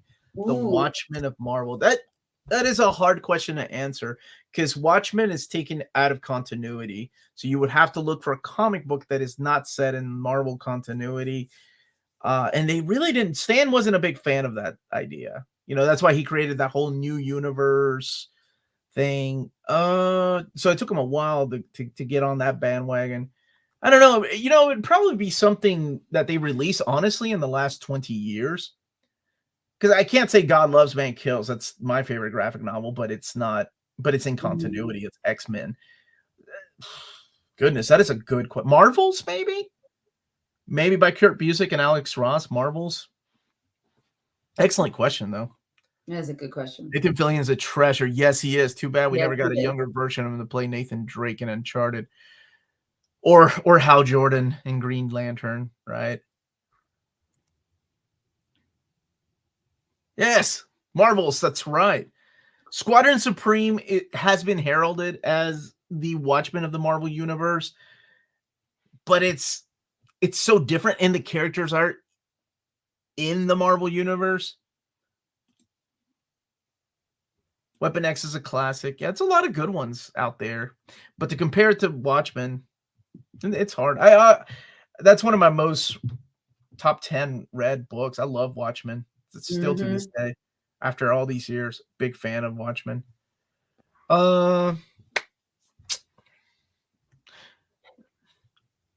Supergirl has been cast, and Amanda got it right. We talked about that last week. We talked about that last week because everyone's like, "You're a prophet." I'm not a prophet, but I try to be. You try to be a prophet. I just have the pulse on the industry. I've got to take the pulse of the industry. It's like you took a quote right out of the New Rock Stars. You threw it in my face. Right? Oh, who did Amanda pick as Reed Richards? You know, our buddy James actually forwarded me our picks for the Fantastic Four. Because did you see? I don't know if you saw this or not. That IMDb leaked. Like there was an IMDb post that they took down. And no, I don't want to ruin it for people just in case it is true. But I'll share it with you later. No, I think I heard about it. A certain actor we've already mentioned on this show previously. But it wasn't our picks. Was not our picks. One of them I thought was. It wasn't from me. Give me the lotto number for this week, Amanda. The prison fight sequence in Watchmen was chef's kiss. Oh, it's great. Even in the comic. Quick, Amanda. What are the winning Mega Millions and Powerball numbers? I don't even know how many numbers you get. I don't play the lottery. So how many numbers you have to pick? 15, 37, 5, 64, 10. I don't know. It's fine. These are numbers that are really special to Amanda. Okay. Reed Richards, Amanda, Reed Scott, Omar, Penn Badgley. Yes, yep. Reed Scott. Nope, we were not right at all. I'm not in here with you. I would have expected Disney was going to go with names instead of no names, which is what Gunn's, not that they're no names, but Gunn is going with actors who haven't really started their careers. Yeah, right? They had maybe one or two things that people are like, I recognize that person. But like Millie, all I know Millie from is Game of Thrones, that's it. Or House of Dragon. House of the Dragon, yeah, that's it. And I don't think I didn't see Pearl, so the actor who plays Superman, I've never seen him in anything. David Cornsweet. And then of course, Marvelous Maisel. Yeah, I have seen Rachel Brosnahan because she's, and then okay, fine. Nicholas Hoult. I've seen a lot of him, but I mean, it makes sense for your villain sometimes to be like a more seasoned actor because then it more seasoned actor is what I was going to say. Yeah. I'm excited for it. It's about a boy. That boy's been acting. It's not like, I mean, he's a little older than like he's been around. Well, I think when it comes to Lex Luthor, you almost have to cast an actor that is a little bit older. That's why the whole Jesse Eisenberg thing always shocked me. What? Unless it was like they wanted him to be he was basically supposed to be Mark Zuckerberg, like a young tech like guy, which does not work for Lex Luthor. So that's not gonna. So far, your DC casting, Amanda's 4, Omar striked out 4 times. Okay. Yeah, but who was right about the Flash? All right. Hey, Sean DeSook, you be good, buddy. Bye, Sean DeSook. I'd consider Avengers by Hickman somehow as Marvel's Watchmen. I can see that. It's complicated as hell. Yeah, but it is good. That's some of my favorites. It is complicated, but it is a fun read when you figure it out. Oh. Well, we were just talking about Matthew Vaughn. I don't want to see. I mean, after seeing the reviews for Argo, I'm a little nervous about Matthew Vaughn. What's more the movies he did before Argo? Kingsman? Yeah, I wasn't a fan of those movies. Did he do Wanted? Did he do Wanted? I thought he did. And he did X-Men First Class, right? Wasn't that him? Yes. Okay. I could be wrong. But I don't know. When you got the pulse, your fingers on the pulse of the industry or whatever. I don't think it'll be either one of those. Kick-Ass, that's what he did. That makes more sense. I want to see Martin Scorsese. Just do one superhero film. Think of that one. Try to connect it to Kingsman. That's hard, because you take a gamble sometimes with like an indie director. Yeah, like sometimes they get new directors from independent movies. Like, I mean, that's how they got what's his name, Watiti, right? Let Greta Gerwig do it. I mean, it's a female-led film. She's really good at those. Let her do it. Let her do it. Oh man, I don't know. After this Oscar, she might be too much. Screw that.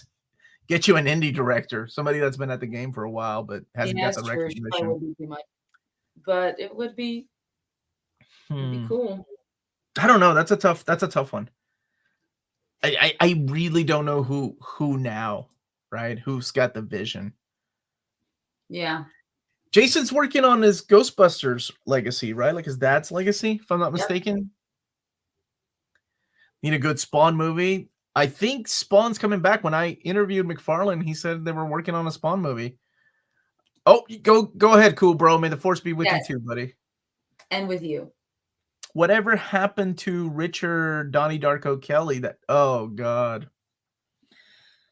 I love Donnie Darko. But every movie he worked on after Donnie Darko, especially Southland Tales, oh my God. And if you're a fan of Southland Tales, why? Oh my gosh, it's so bizarre. And I'm like, I think he's trying too hard at that point. And I absolutely love Donnie Darko. I don't think he's done anything in a long time. I think the last thing I remember him doing was The Box. And The Box was based on like a Twilight Zone episode. Did you ever watch The Box?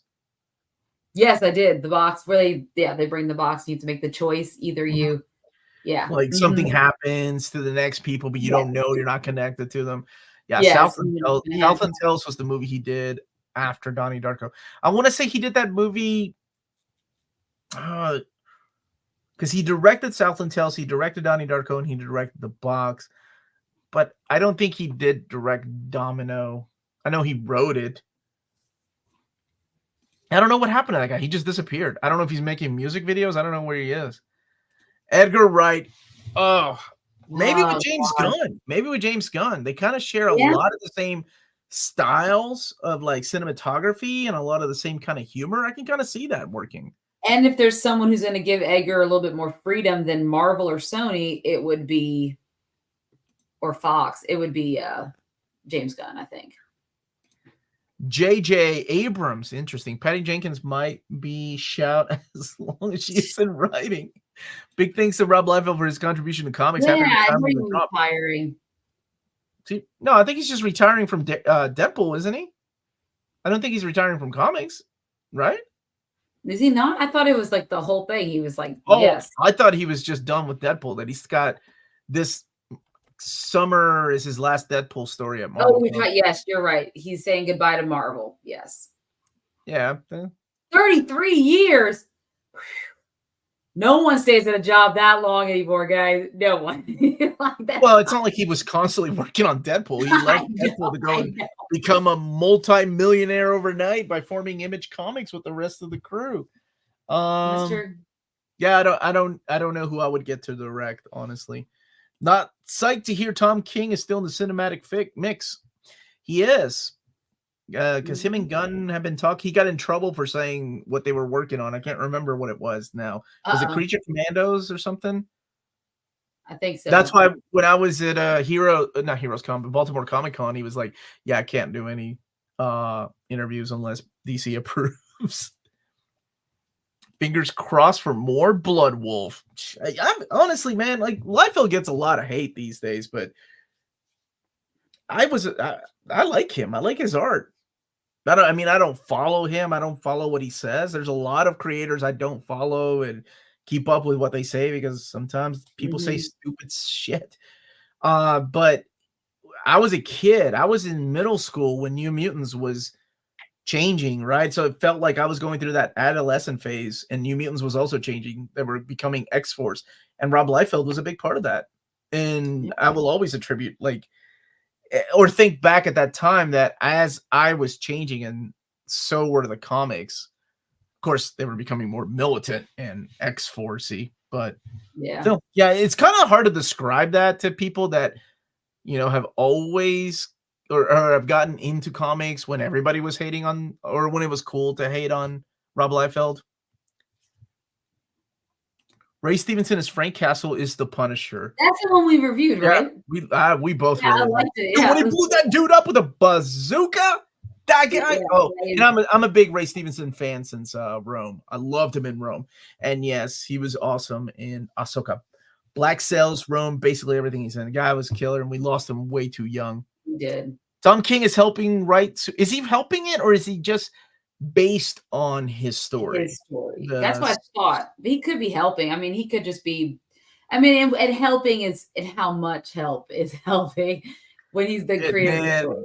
Put my name in the credits and give me my check. That I consider that help. The best Liefeld stuff was him handing his creation to other people. I'm a fan of Liefeld. How could you not like the stripe helmet? Oh yeah, but I mean, I love Deadpool, but I love Deadpool because of his voice, and his voice to me will always be Fabi Nicieza. He looks cool, but without the voice, it would not be the Mark with the mouth. Mm-hmm. You should check out the trailer for Late Night with the Devil, starring David.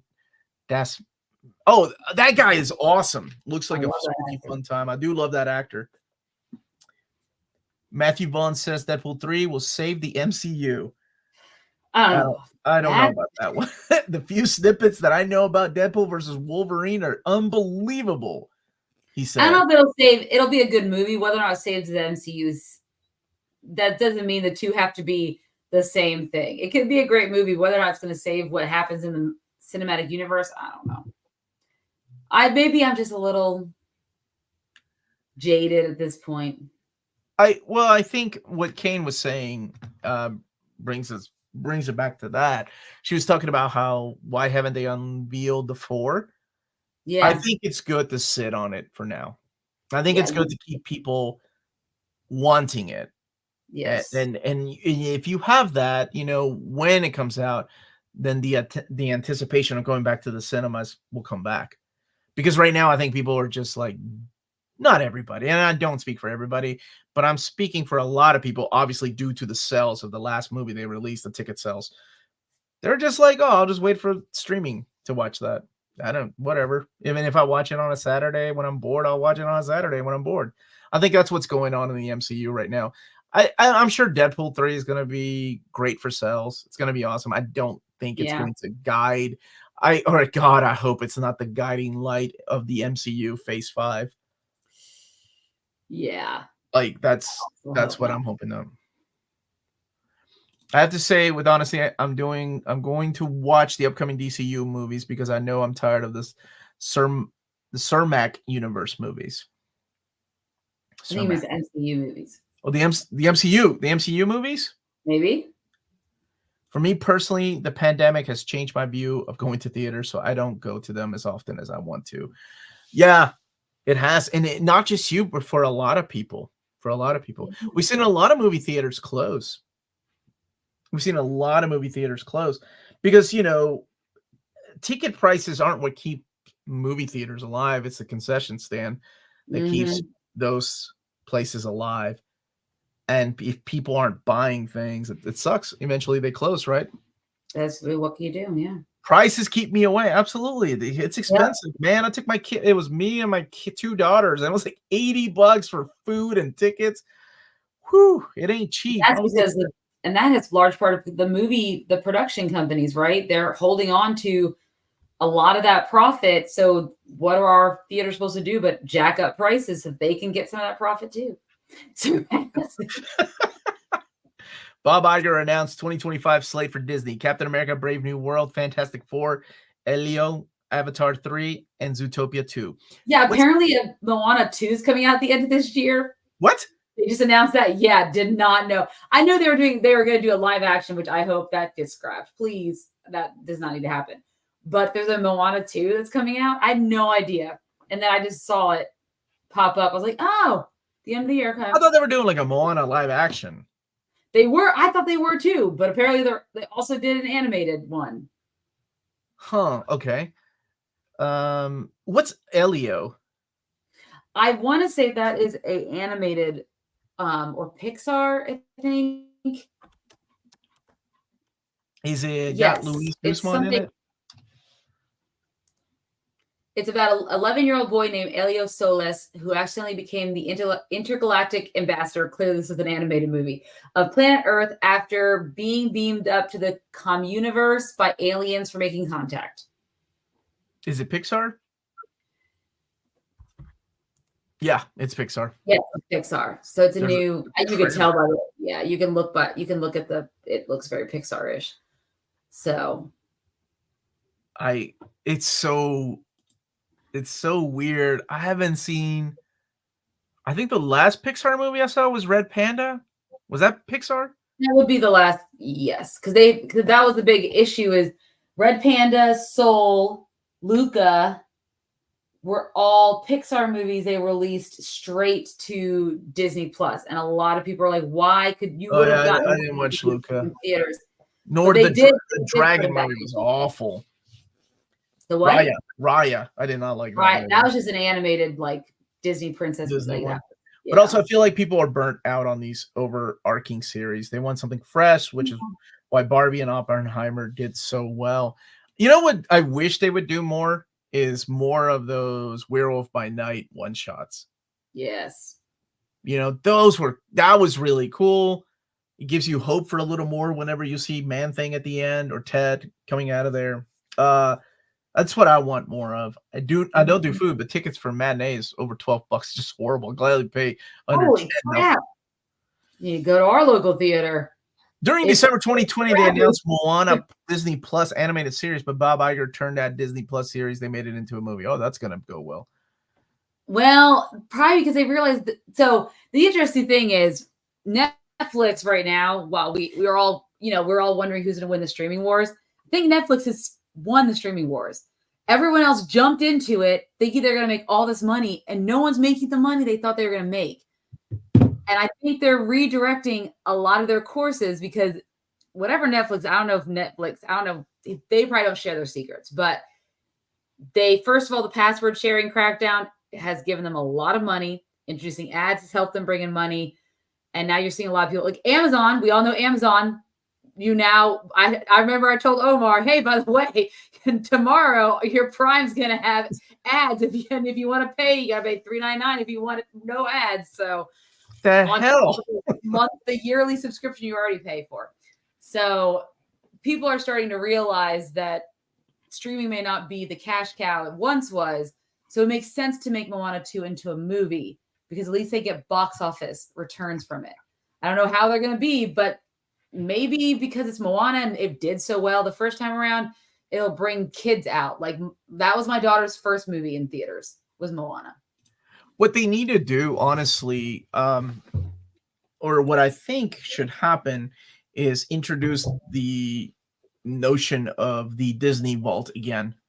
Yes. Because when you have a library that you can just watch anything you want, when you have access to going to the theater to watch a movie or the option of waiting 90 days for it to come on streaming, more than likely a family with kids are going to wait. But if you tell people like, hey, this is an exclusive theater release and it's not coming to Disney Plus for another year, bet you get some families' asses out there to pack those seats, especially if it's kids like that can't wait to go and watch Frozen 3. Oh God, when that comes out, right? Yeah. I remember when my little girls, they were like all about Frozen 2 because of Frozen 1. Yep. Disney Plus lost 1.3 million subscribers during the final quarter. Now, is that because of password sharing or is that because of like prices going up? I think Disney, I know that Hulu is about to do the password crackdown, like Netflix did, but I think a lot of it is the content within Disney Plus. There is nothing like there's not a lot for adults. The MCU has lost its luster, if you will. So the original content people aren't really sticking around for. At least that's what Netflix has. And yeah, someone had said earlier, Netflix also signed an agreement with Worldwide Wrestling Entertainment, WWE, whatever it's called. Now, it's not a federation anymore. Not a federation anymore. The animals. So, yes. So the WWE, so now they're going to have that. And you have other places doing live, which Disney has ABC. So I don't like, but you have people doing like sports live. Like I think CBS is showing some of the, if you have Paramount Plus, you could watch the Grammys streaming live on Paramount Plus, which I did because it's CBS. Like some of these guys are doing that. So Disney needs to start looking at some of the other ways they can rev up some new subscribers because their status quo is just not working right now. Yeah, and right now, holy crap, this whole WB or whatever's going on with Max, it's just so weird what is going to be streaming where, considering how much Max has lost. And Max is a freaking nightmare to navigate through. And I'm not saying that like an old man, like, oh my God, it's a freaking hard app to try to find the things that you like. Exactly.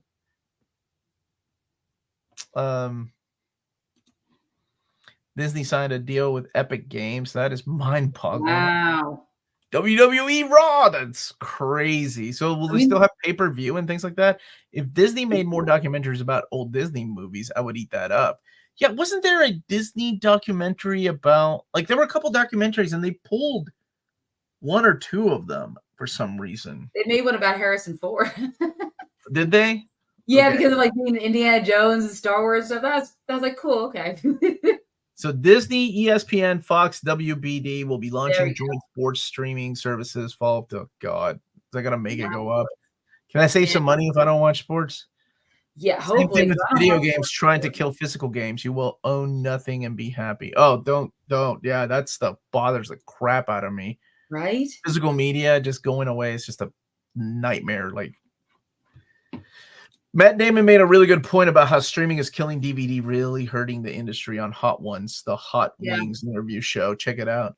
Oh, yeah. I mean, that's something we've been saying for a long time. I think anybody that thinks, not just from a collector, but there's no revenue there, right? I just interviewed actually Greg Weisman, and he talked about how, unfortunately, physical media, like doing away with physical media because of streaming services, has really hurt shows.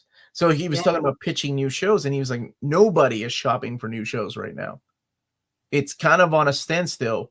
And a lot of it has to do because of the income coming in. Streaming isn't making as much as people thought.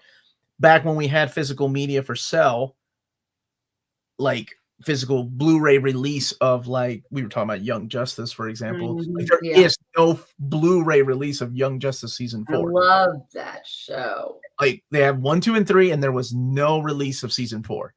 And he was like, yeah, they did away with it, and now it's just streaming, and there's no money there. Like, and because of the actors' strike, and we talked about that too. Like, we knew that was going to happen because of the writer's strike and the actors' strike. You know, where's that money going to come from? Yeah.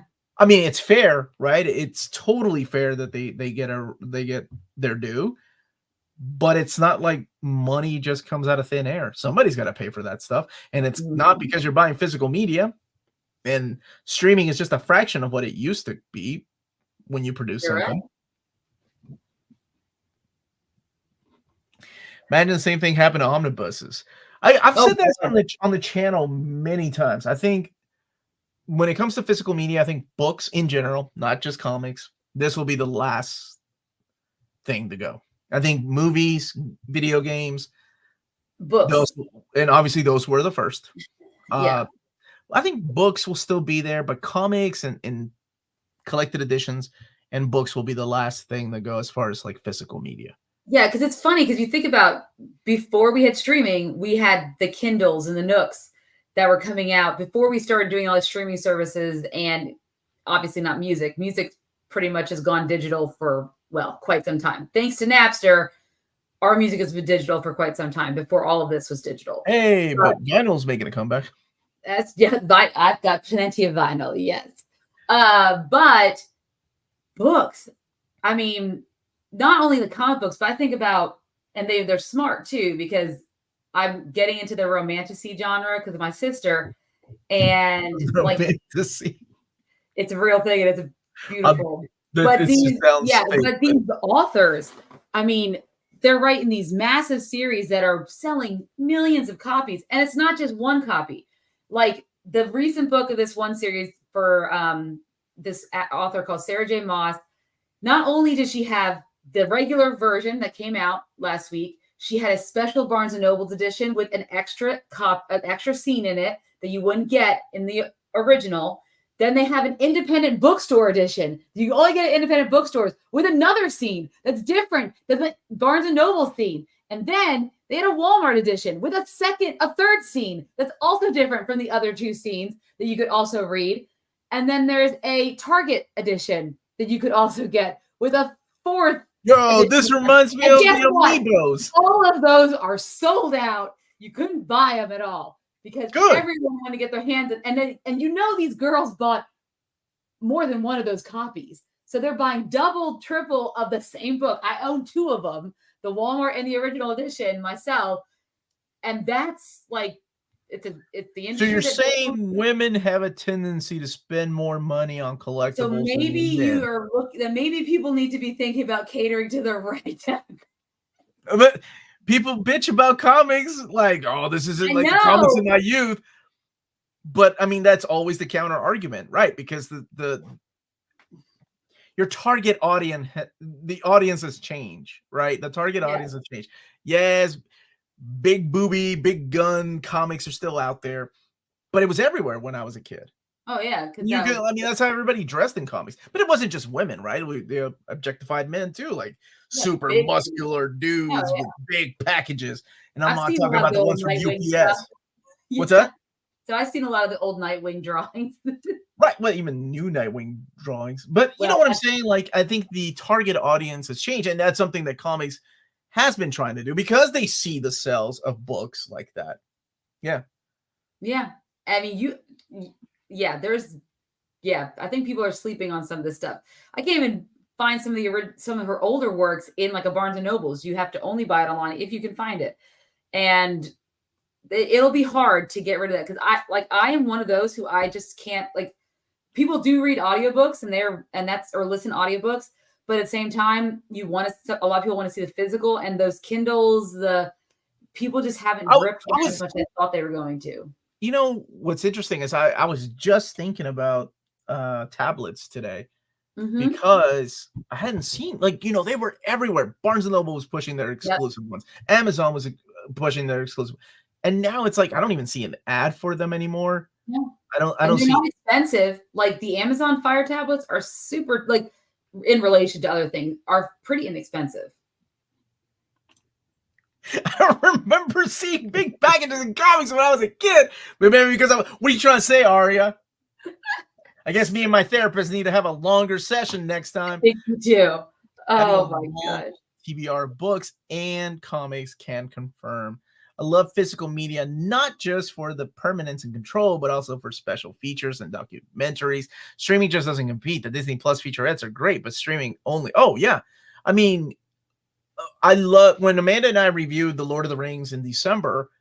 I loved getting out my 4K disc because it has all the extras. Because I've seen the movies hundreds of times. Those extras are phenomenal. And there's like 5 different commentaries for each movie. The director's cut.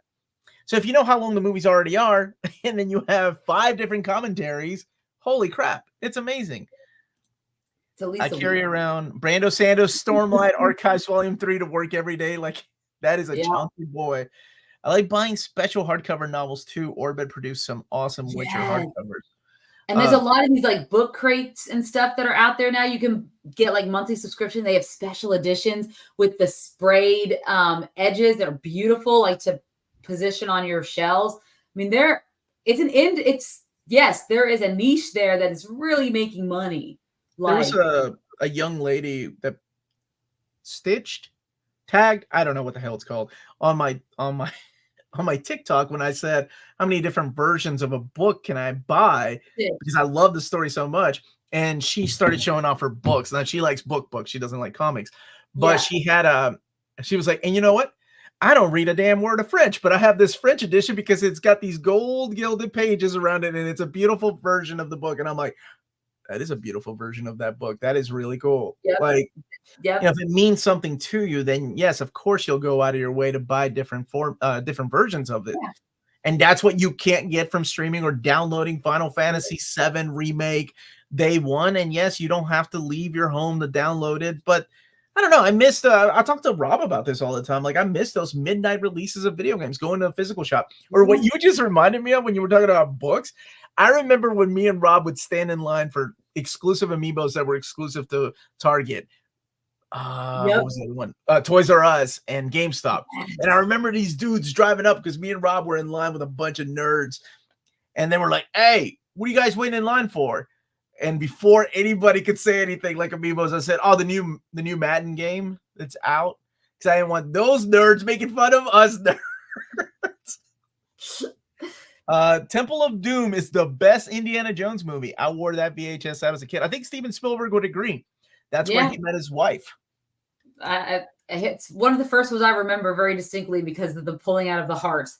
Like, because it came out, obviously, I was a young child. So, I mean, I didn't watch it until I was old enough to watch it. But anyways. It's a good one. I love the heart. It is. Ripped out. Someone spray painted, I guess, a cool drawing of guts on the edge of the pages of Berserk Deluxe. Oh. Yeah. That's actually kind of cool. I like that.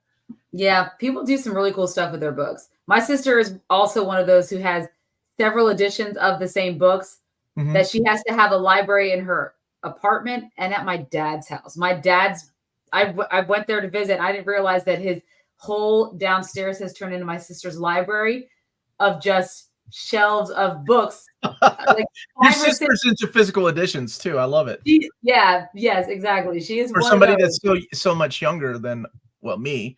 Not necessarily you, that it just really surprises me that she has. And she also lives in New York in a tiny little place. So she doesn't have that much room for physical. No, she does not. Let's see. Temple of Doom is Steven's. There's no way. No, I remember. Well, okay. He jokingly said it's not everybody's favorite, but it's my favorite because that's where I met my wife. But there's no way in hell that Steven Spielberg likes the Crystal Skull more than Temple of Doom. I don't. Oh yeah, I don't think that's. That there's not a universe or a version of this world where that can happen. But I could be wrong. What the hell do I know? Maybe I need to check with the folks over at New Rockstars.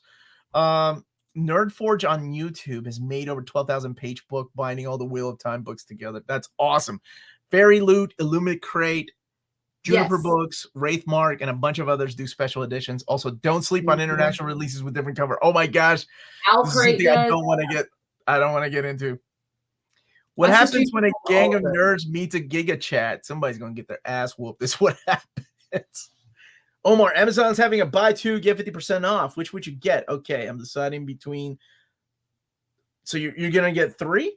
You're going to get three, right? Because if you buy two, get 50%. Oh, you're going to get two. I'm sorry. I thought it was one free. Omni by Thor by Fraction, JMS, Gillen, or X-Men Animated and Ultimate X-Men. Me personally, I would get Thor by JMS and Ultimate X-Men 1. Has some great artwork by Adam Kubert. And yes, just JMS Thor. Well, that's a fair question. I'll give you that. He said Temple's his least favorite before he made Crystal Skull. What if he doesn't want bad memories back? Yes, he did. He listed it. I don't know if it was, but I don't think it was. He said it was too dark. It was dark. No. It's from an article in 2017. So it is not. It is after Kingdom Skull, right? Right? Because Kingdom Skull came out. The Crystal Skull was in 2010, maybe 2009. Was it? Something like that? Yeah. 2008. So it was. So I was reading a Screen Rant article about it, and he said he named it his least preferred indie film because it went too dark, too subterranean, and too horrific for an Indiana Jones movie. I guess, yeah, Kingdom Skull was not any of those things. Like, I love that the only movie without Nazis went way darker for an Indiana Jones movie. Yeah, what? In this. Because they tore the dude's heart. I mean, that's what started that movie. And what was the other movie? Started the whole PG-13 movement. Because there was no PG-13. There was PG and rated R. And they were like, well, we have to meet halfway. Okay, you're going to have to watch. So that quote came from a documentary on HBO called Spielberg. I don't know if it's on Max. That's where it came from. And it aired October 2017. So yes, he is saying that his least favorite film, Crystal Skull, is above Temple of Doom. That hurt. That hurt even here. I cried grown man tears when Harrison Ford reunited on stage with Ke Huy Quan at the Oscars. Oh, that was beautiful. Yeah. And Kay has been in the game for so long and left and was defeated and came, and that is the true story of never giving up on your dreams. Like that's an amazing story. What VHS did you wear out because you watched it so many times? Mine was Aladdin and Empire Strikes Back. Mine was probably one of my dad's like porns that he had with the like his stash. I'm just being honest. You are being honest. That's true. If I was lying, I go, well, wait, what am I? Little Mermaid, I guess. Is that what you want to hear? Probably like, I think we watched a lot of. Oh, Kate did say the Little Mermaid. Now I feel bad. I should have kept it innocent. Transformers the movie. That one. There. That's there we go. Before pornography, there was Transformers the movie. There we go. Google says Red Dawn from 1984 was the first PG-13 movie released. Give an AMA. I don't know. I seem to remember Crystal Skull being one of the two movies in 1985 that they were trying to push for that. Maybe Gremlin. I can't remember what it was. You meant Temple of Doom. This become an AMA. No. Oh my gosh, it's 10 o'clock. All right. 10 o'clock, I know. Yes. All right, Panda. This was fun. But it was fun. But it's time for us to skedaddle. Next week, we will not be doing a Wednesday show because we're most likely going to be seeing Madam Web on Wednesday. Does it come out on Wednesday? It comes out on Wednesday. So happy Valentine's Day to us. That's what we'll be watching. Weird way to celebrate Valentine's Day. It's weird, but making our significant others go and watch our. Oh, we'll drag them there. They're coming. They're coming to see that movie with us for all of its glory. At our cheap you can sell it to Corey with Sydney Sweeney, and I'll sell it to Melanie with Spider-Man might show up. It's a good way to. That's a good. It's webbing time. Anyways, yeah. So we'll be back next week. We'll either do a Thursday or Friday show depending on our schedule. But our schedule. I think next week I can do a Thursday show. Then we'll do a Thursday show. That makes sense to me. Makes perfect sense to me. But yeah, we just want to thank everybody for joining us, for staying half the episode to talk about Masters of the Universe Revolution. And the other half just to listen to us talk and catch up with you all. Yeah, exactly. Talk about movie news and talk about, I didn't know where the conversations were going to go. Anywhere from Gina Carano to my dad's porn stash, to me being on New Rock Stars and me finding out what New Rock Stars was. That boggles my mind. I've got so many questions. Like all of it. It happened live, baby. It happened live. You were here for this historical episode. Smash that like button on the way out. Amanda, do your thing. All right. Thank you guys so much for watching. Don't forget to hit that like and subscribe button. And remember to follow us on all of our social media channels at nearmintcon.